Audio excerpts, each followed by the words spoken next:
خبر شامل کرتے ہیں چنی گوٹ سے نمائندے سید فہیم ہاشمی سے۔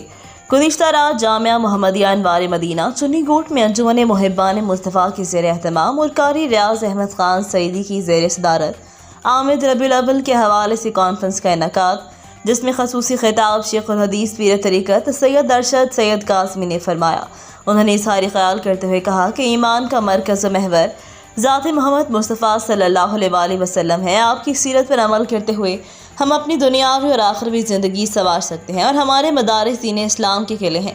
کانفرنس میں سینکڑوں لوگوں نے شرکت کرتے ہوئے ارشد سید قاسمی کے ہاتھ پر بیعت بھی کی۔ قبل ازیں قاری ریاض احمد خان سعیدی، مفتی آفتاب خالد سعیدی اور دیگر نے بھی حاضرین محفل سے خطاب کیا۔ اختتام پر ارشد سید قاسمی نے دعا کروائی اور بعد میں شرکائے محفل میں لنگر تقسیم کیا گیا۔ مزید خبروں سے اپڈیٹ کے لیے وزٹ کریں rednews.pk۔